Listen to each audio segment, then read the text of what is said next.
antes dos tipos de esclerose múltipla. Eu falei de uma coisa que a gente tem pesquisado, e aqui, em nome do pessoal do Canadá, do Tremblay, ela tem pesquisado muito antes do diagnóstico de esclerose múltipla, que alguns apelidam de pré-esclerose múltipla, pródromos de esclerose múltipla, que ocorre, a esclerose múltipla ocorre por interação entre o gene, nossa carga genética, e fatores ambientais, principalmente uma infecção prévia do vírus Epstein-Barr, que a princípio ele é necessário, mas ele não é suficiente.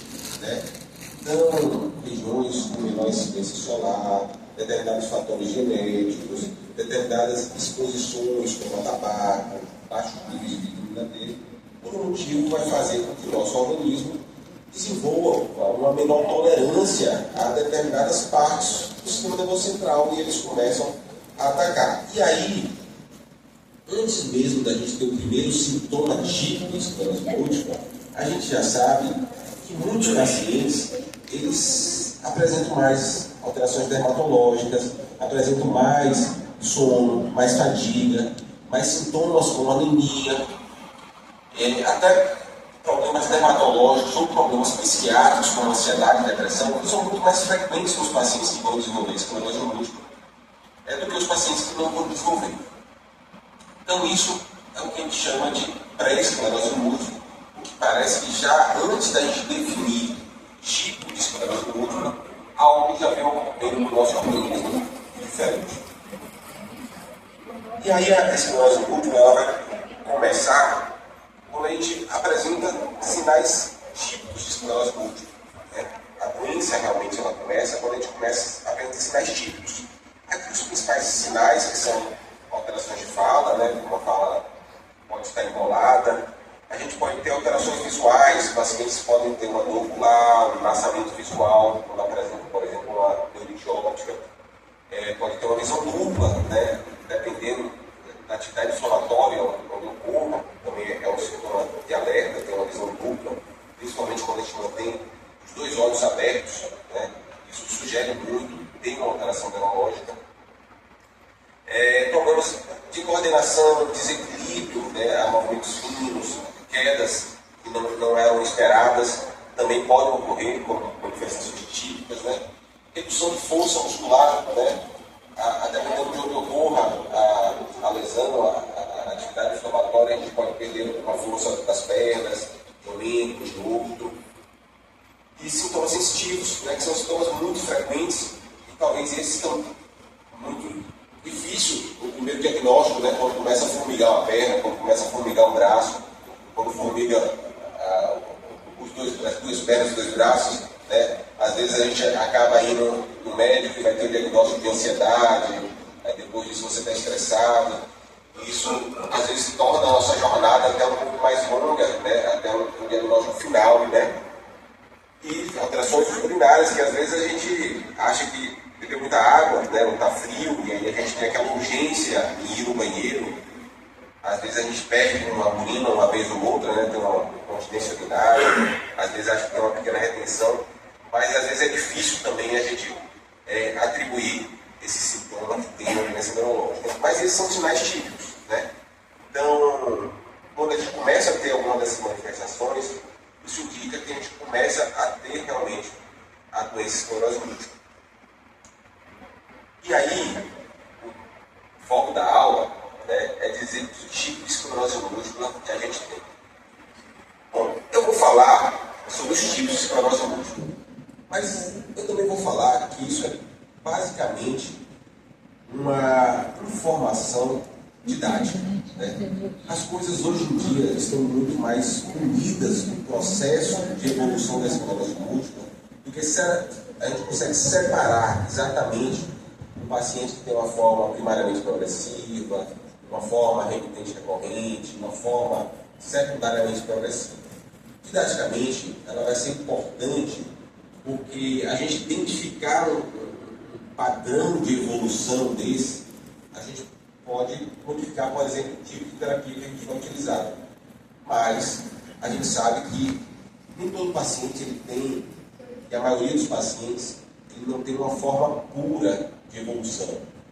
Tudo isso faz parte de um grande processo de riso, a princípio, parece estar pronto. O que a gente sabe, né, de tudo isso, então, em 2014, a gente fez um Dublin, né, que é um pesquisador do Reino Unido, ele dividiu, então, sistematicamente em algumas formas clínicas.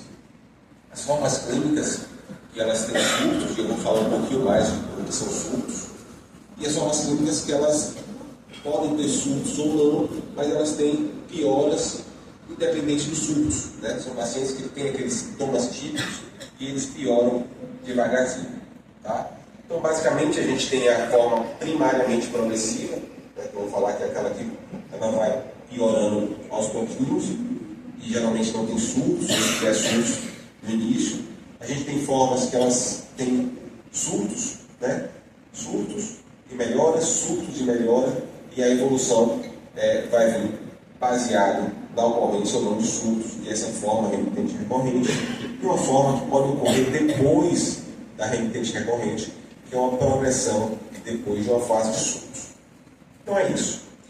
Primeiro, antes da gente dizer uma forma, tipo de esclerose múltipla é um tipo que tenha surtos, um tipo que não tenha surtos, que tenha piora, a gente precisa entender o que é surto, né? Às vezes, se a gente for determinados pronto-socorros, eu já ouvi isso muito de paciente, né? E vai dizer que está em surto, o médico vai dizer, não, você não está em surto, não, pensando que surto é um surto psicótico, né? É um surto psiquiátrico, né? Mas surto, ou também conhecido como exacerbação aguda, é quando a gente, quem tem uma doença autoimune, como a esclerose múltipla, tem uma atividade inflamatória que vai ocorrer, e aqui esse esquemazinho mostrando uma atividade de inflamação de uma plaquinha, ela inflama determinada área do cérebro, né? Do cérebro, do nervo óptico, da medula, e ela vai produzir um sintoma, né? Esse sintoma pode ser simplesmente formigamento, esse sintoma ele pode ser uma fraqueza, uma incontinência urinária. O importante é que esse sintoma ele tenha que permanecer por mais que 24 horas. Tá? Porque quem tem esclerose múltipla, ela entende que a gente vai ter muitos sintomas estranhos, né? E a gente vai estar sempre hipervigilante, né? E essa hipervigilância que a gente vê muito, por exemplo, em pacientes com ansiedade, a gente também vê muito em pacientes portadores de doença crônica. Essa hipervigilância ela vem muito do medo de algo ocorrer. Então, às vezes, você senta numa carteira e você está com a perna formigando. Ótimo, aqui eu sei. Eu não tenho esclerose múltipla, formigou porque eu sentei na carteira. Mas o paciente que tem esclerose múltipla, logo vem uma hipervigilância de saber se esse formigamento que está ocorrendo, porque eu sentei na cadeira, porque eu fiquei muito tempo numa posição e fiz uma compressão no nervo, se isso é um sintoma novo da doença, porque pode ser igualzinho de um surto, ou se realmente é uma leve compressão no nervo, né? Então, por isso que essas 24 horas elas são muito importantes para a gente não pegar qualquer sintoma transitório que vai ocorrer porque eu estou um banho quente, porque eu estou com febre, eu estou muito estressado, e dizer que tudo isso é um surto, né? E além de ter 24 horas com sintoma persistente, eu preciso que esse paciente não tenha negligência em nenhuma situação de estresse do organismo, como febre, como, por exemplo, aumento de temperatura corporal, que às vezes existe um fenômeno chamado de pseudo-surtos. Aqui só para falar que um outro surto, depois de um surto, a gente precisa de pelo menos 30 dias de diferença. E também uma preocupação, né? Não melhorou o surto, eu persisto com esses sintomas, ou esse sintoma está flutuando.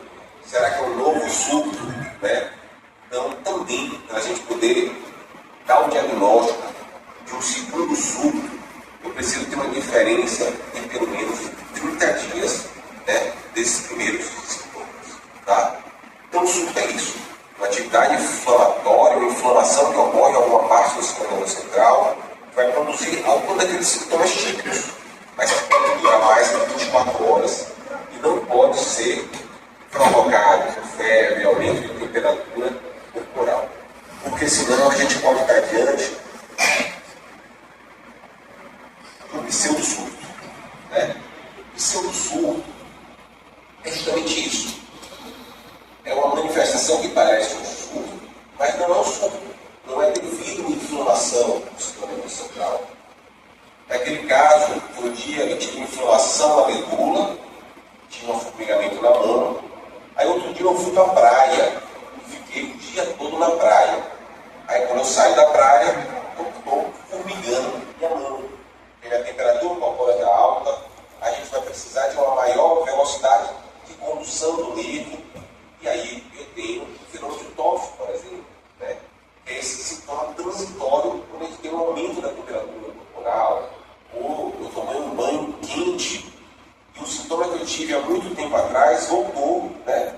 Que é uma redução de força na perna, que é um formigamento na perna, mas depois que a temperatura do meu corpo melhorou, voltou ao normal, eu melhorei desses sintomas. Ou até mesmo, eu não fui para a praia, o dia não está tão quente, mas tenho uma infecção urinária, né? E eu tenho essa infecção urinária e de repente minha visão ficou embaçada. Eu já tive uma neurite óptica há um tempo atrás. Só que aí, nosso organismo está tentando aumentar a taxa metabólica para tratar a infecção. E isso ocorre tem uma maior demanda do corpo, então a gente pode ter também uma piora de um déficit neurológico, que a gente chama cientificamente de diástase, um local à distância, então essa piora da visão por conta de uma infecção urinária. Quando a gente faz uma ressonância, a gente não vê a atividade inflamatória, mas quando a gente trata a infecção urinária, a gente melhora a baixa qualidade da visão. Então, surto é isso, a inflamação que gera sintomas, e pseudo-surto é algo que nos engana, que geralmente é uma piora do sintoma prévio, que geralmente vai resolver quando o nosso organismo tiver um retorno da temperatura corporal, quando a gente tratar alguma coisa que estiver mudando o metabolismo do nosso corpo, certo? Isso não indica nenhuma piora da doença, isso não indica o pseudo-surto, não indica nenhuma lesão nova, não é que é um tratamento específico para a esclerose múltipla, mas sim para entender o que pode ter levado esse sintoma do pseudo-surto. Então, passado o entendimento do que é o surto, do que é o pseudo-surto, agora vamos falar dessas formas que são didaticamente importantes. Didaticamente importantes que a gente vale a pena a gente conhecer para a gente entender o nosso corpo. A forma mais frequente da esclerose múltipla, do tipo de esclerose múltipla, é essa forma, que é a remitente recorrente, que é o surto em remissão. É aquela forma que a gente se apresenta, que eu tenho um primeiro surto, aí depois eu melhoro, bom, sem o tratamento, com a psicoterapia, aí eu fico um período sem surto, tenho outro surto, e toda a piora clínica do paciente, toda incapacidade poderia ocorrer ao paciente, ele advém desses surtos, dessas atividades inflamatórias. A grande maioria dos pacientes, em torno de 85% ou mais dos pacientes, eles vão se apresentar clinicamente com essa forma, que é a forma remitente recorrente. Ocorre, inclusive, em pacientes mais jovens, né, mais atividade inflamatória, com o sistema imune mais ativo. A grande maioria dos pacientes, eles vão ter essa forma, surto-remissão ou remitente recorrente. Né?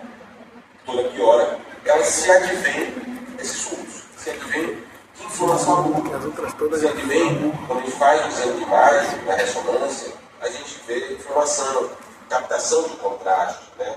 Quando a gente pega uma ressonância com gadolínio ou uma ressonância contrastada, é justamente para a gente ver se existe algum ponto do negócio, do cérebro ou da medula que persista uma atividade inflamatória aguda, o que a gente chama de quebra de barreira, na qual células inflamatórias eles passam pelo cérebro e montam lá um processo inflamatório. Da mesma forma, quando a gente está com artrite, quando a gente está com espinha, com furúnculo. Só que dessa vez, a forma inflamatória, ao invés de ser uma espinha inflamada, ocorre no sistema nervoso central. E aí, essa captação de contraste, na ressonância, é o que nos indica, né, que tem uma atividade inflamatória. Aí vocês podem também me perguntar, mas eu posso ter surto sem que a ressonância veja a atividade inflamatória? Infelizmente pode, né? E a gente vê muitos casos com sintomas distintos, que a ressonância não tem uma capacidade 100% para detectar atividade inflamatória. Por isso que é estritamente importante, quando eu tenho uma manifestação que possa ser um surto, eu ser avaliado e examinado pelo médico. Às vezes eu tenho uma manifestação extremamente típica, que só ocorre no surto de células múltiplas, e a ressonância pode estar normal. Então, só fazer o exame de imagem também não substitui uma avaliação com o neurologista. Tá? Então, nem sempre e nunca, né? Na medicina, a gente precisa ter uma rede de apoio, né, para que a gente possa ter esse suporte, para a gente também tirar essa pegada. A gente precisa ter um empoderamento do conhecimento. A gente precisa ter um suporte profissional para que a gente não tome também condutas simplesmente pelo nosso conhecimento, se a gente não for um profissional de saúde. Mesmo que a gente seja um profissional de saúde, mesmo que a gente seja um médico, educador múltiplo, não é adequado a gente tratar por si só. Né? A visão que a gente vai ter, mesmo como um profissional de saúde, dentro da doença, não é a mesma que um outro profissional enxerga de fora. Então, também é algo que muitas vezes, quando a gente é um profissional de saúde, a gente quer se tratar. Mas isso é um dos piores erros, né? A gente, inclusive, tratar familiar não é algo adequado. Né? É adequado que pessoas que não têm um envolvimento sentimental trate o paciente. Né? Então, a gente não, mesmo profissional de saúde, mesmo toda informação que a gente tenha, um pós-doutorado no Instagram, no site do blog do Matheus Vaz, né? Não vale a pena a gente se tratar mesmo com um certificado de pós-graduação do Matheus, que é meu amigo, inclusive, né? Mas não vale a pena a gente fazer isso. E aí, eu falando de Matheus, né, que é meu amigo, eu queria, um dia teve um evento lá na Colômbia, né, o Matheus foi, e chegaram muitos conceitos de uma chamada de PIRA, né, progressão, que a gente chama de progressão silenciosa, né. O Matheus fez um vídeo no Instagram e, por coincidentemente, a maioria dos meus pacientes com remitente recorrente que viu esse vídeo no Instagram desenvolveram um transtorno de ansiedade.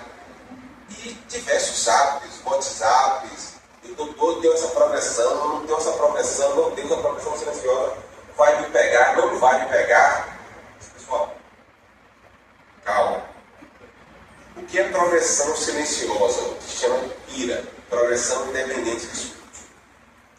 Antigamente, a gente via a forma remitente recorrente como uma forma que ela só progride nos surtos, né? Porque os pacientes antigamente tinham muitos surtos. Por que tinham muitos surtos? Porque a gente não tinha terapias de alta eficácia para a gente combater a atividade inflamatória dos surtos. Isso é interessante porque lá nas nossas clínicas a gente tem uma salinha de curso. Conversei com o pessoal da Argentina, com a Silvia, que é legal, né? Ela tinha uma sala de curso. E hoje, a maioria dos serviços do mundo em salas de curso-terapia estão fechando as salas de curso-terapia.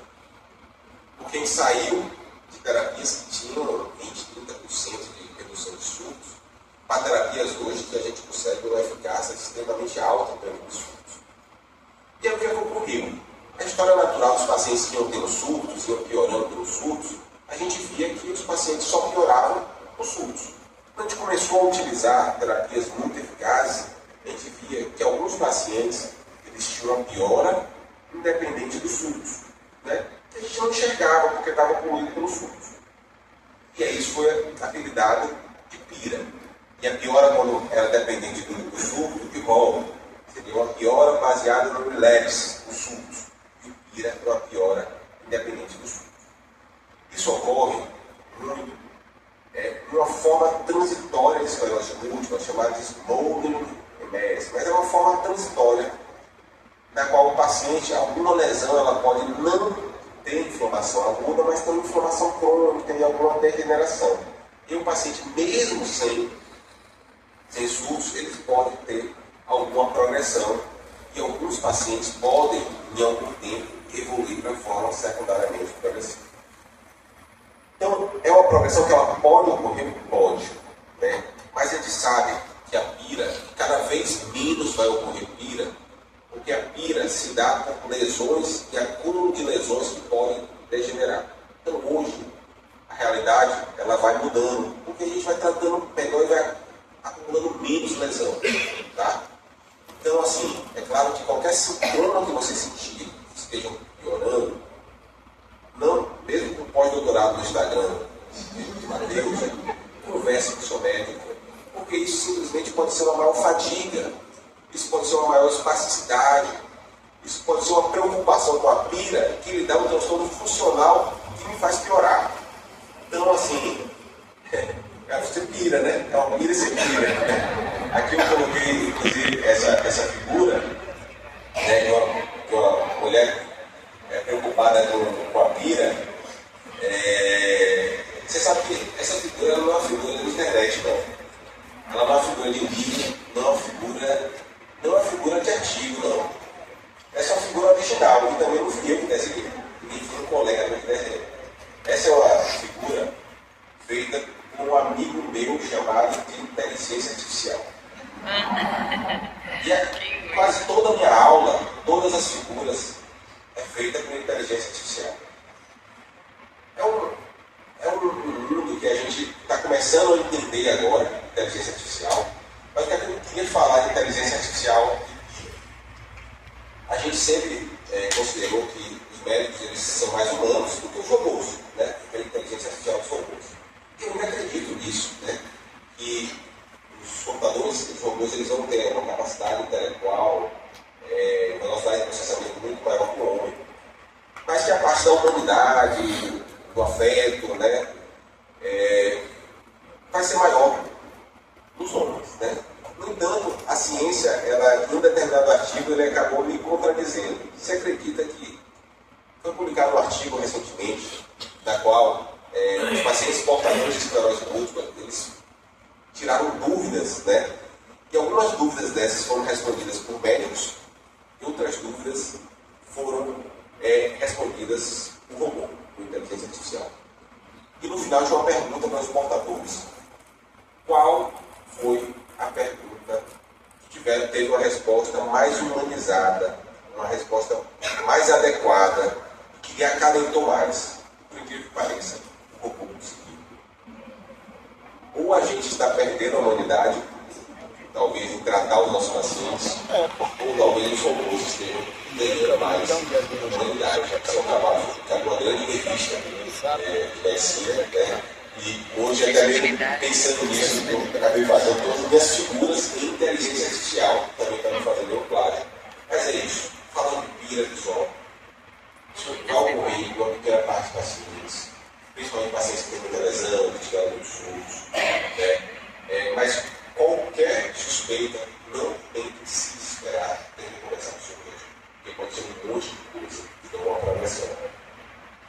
E aí eu vou falar dessa forma secundariamente progressiva, que seria simplesmente depois dessa fase transicional que o paciente pode ter pira, ela para de ter surtos e elas podem piorar lentamente os sintomas, né? Diferente do quadro agudo de uma fraqueza, devagarzinho pode estar apresentando uma fraqueza nas pernas, uma dificuldade de andar, uma dificuldade de fala, já sendo os quadros de inflamação, que são os surtos, né?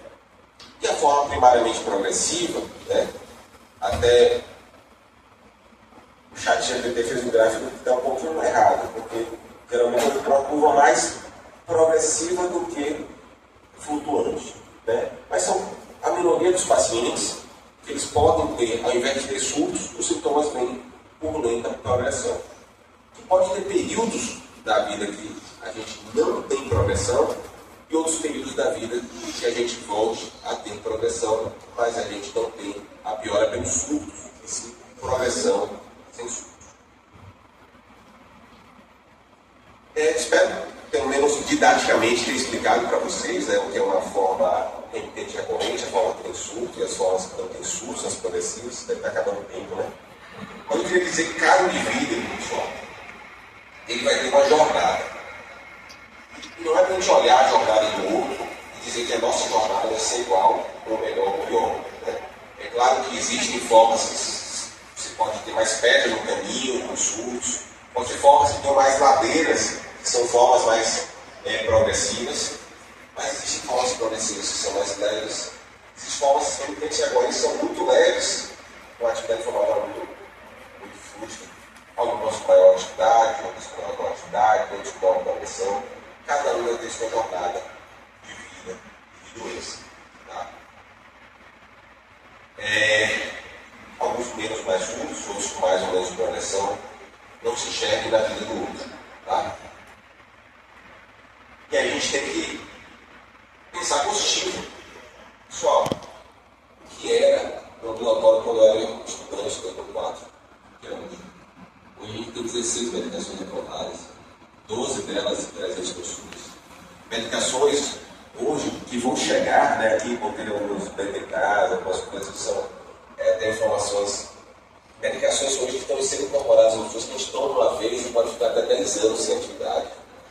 Medicações hoje que antigamente diminuía 30% de surtos, e hoje essas medicações não levam a risco de surtos não a cada 30 anos, não a cada 20 anos, né? O que era o nosso tratamento antigamente. Pesquisas, inclusive de medicações, que elas vão agir diretamente no mecanismo de progressão não inflamatória, estágios já avançados de pesquisa. Né? Então a gente tem que pensar em notícias boas, as coisas mudarem, as coisas estão melhorando. Tá? Porque também se a gente não for positivo, se a gente não tiver, hoje é um conceito que é diferente de saúde mental, chamado de saúde cerebral, na qual não é simplesmente a gente ter a mente boa, mas precisa fazer atividade física, pelo menos 150 minutos por dia. A gente precisa contemplar o ambiente, olhar pela janela, respirar um pouco antes de ir trabalhar, antes de fazer alguma atividade. A gente precisa ter alguma leitura, a gente precisa ter interação social, né? A gente precisa conversar.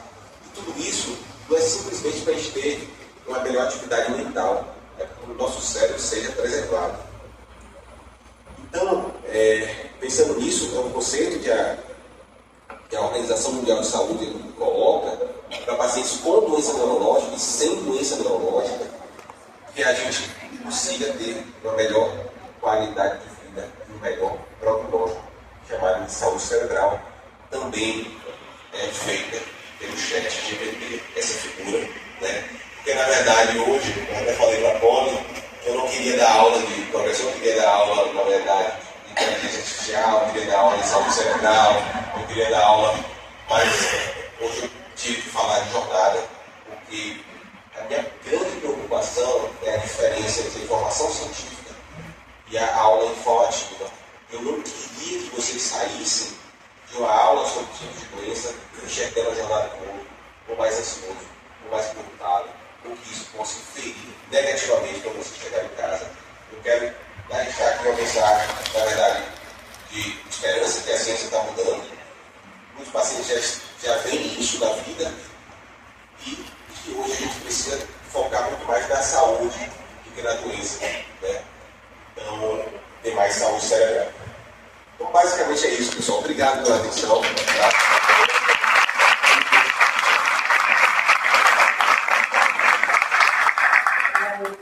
A gente tem 5 minutinhos para pergunta. Eu peço que vocês sejam bem objetivos na pergunta para a gente poder manter o horário. Quem gostaria de fazer a primeira pergunta? Ninguém? Vocês não querem nem código de inteligência artificial, tá? Não, deixa eu.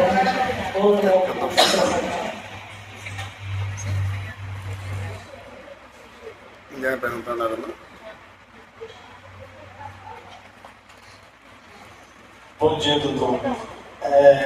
Em relação à progressão silenciosa, o senhor falou que é aquela progressão que apresenta com uma piora clínica, mas não tem surtos, certo? Isso? Aí eu fiquei com uma dúvida. Se o paciente não tivesse essas manifestações clínicas, mas foi identificado nos exames de imagem alterações, isso também seria uma progressão silenciosa? Qual é o seu nome? Oi? Qual é o seu nome? Caio. Então, na verdade, não. Né? Bom, a progressão silenciosa é uma manifestação clínica, né? Quando o paciente piora e ele não tem discurso. Se a gente for do ponto de vista de imagem, que a gente entende por atividade de inflamação aguda, são a presença de novas imagens, novas lesões, ou de captação de contrato. Então, se eu te dissesse assim, o paciente apresentou lesões novas, ou lesões captantes de contrato, indica que o paciente ainda está tendo atividade inflamatória aguda. Né? Ou seja, a gente tem diversas armas e artifícios com eficácia acima de 90% para melhorar isso, para evitar novas lesões. Não é prevenção silenciosa. Claro, aí eu já não sei se eu vou dar uma informação científica, mas existem características da ressonância que nos indicam alguma chance maior de prevenção silenciosa, mas não é isso provavelmente que você está me falando. Lesões novas, lesões captadas. Uma é uma coluna de ferro, né? É uma cordinha, né? Porque o ferro se dá por uma informação crônica. Às vezes a gente olha essa lesão está com informação de uma cordinha de ferro, né? A gente já desdoa a distância de lesões lentamente sensíveis. A gente consegue ver que o pai na ressonância aguda dessa forma poderia estar associado aqui, né? Mas com certeza não deve ter sido isso que foi visto na sua ressonância. Deve ter sido visto uma lesão nova ou uma lesão ativa, né? Mas não, isso não tem nada a ver com prevenção, isso tem a ver com a atividade inflamatória aguda, isso tem a ver com a coisa que a gente consegue controlar de uma forma muito eficaz. Não sei se isso é isso. Obrigada. Obrigada, doutor Tiago. Eu vou levantar, doutor Tiago. Eu tenho uma dúvida assim, bastante importante. Em 2018, aconteceu um evento comigo de uma convulsão, quem conhece sabe disso. Estava bem, sem sentir nada, sem sintoma nenhum, tomando remédio, indo na academia, trabalhando. E de repente eu estaciono meu carro e caio convulsionando, né? Um amigo estava comigo, até idoso, ele fez a filmagem. Uma cena bem estranha, me preocupou muito. Já se passaram 6 anos, aqueles 6 anos, será que eu vou ter de novo? Será que eu vou ter de novo? Na ressonância que eu fiz, apareceu uma lesão do lado do toracinho, pseudotumoral. Isso é uma progressão silenciosa? É pesada. Na verdade, foi isso, nem o caso. Não, isso também não é progressão silenciosa. Não é, a grande maioria das coisas que se perguntaram não é progressão silenciosa. Tá? Então não vão aqui, a maioria não é. Isso é uma atividade inflamatória aguda mesmo. Que por algum motivo o seu sistema escapou da sua medicação e fez uma grande inflamação próxima de uma região chamada de córtex. Que a maioria das crises epilépticas ela vem pela essa bordinha superficial do cérebro. Ele inflamou e pegou essa bordinha e aí fez uma irritação do seu córtex. Né? E aí, quando você irrita esse córtex, ele dispara, né? E pode fazer uma crise epiléptica. Não é uma manifestação típica desse médico. Pode ocorrer, dados mostram que até 5% dos pacientes, mas isso também é uma coisa que é bem assim, controlável, com inflamação aguda, né? Não inflamável, isso é questão tumoral, tem muita inflamação que parece um tumor, mas não é porque é inflamação. Né? Então, isso também ocorreu por uma falha entre as células que querem lhe atacar e o quanto o seu medicamento conseguiu lhe proteger. Inflamou uma região próxima do córtex, que é essa área que dá crise, né? Que é a área que dispara, e aí você tem uma crise. Né? Mas isso não é progressão silenciosa, é o oposto de progressão silenciosa. A progressão silenciosa tem que se dar com outra forma de inflamação, não essa aguda. Pois é, minha gente. Doutor Tiago, muito obrigada. Foi maravilhoso.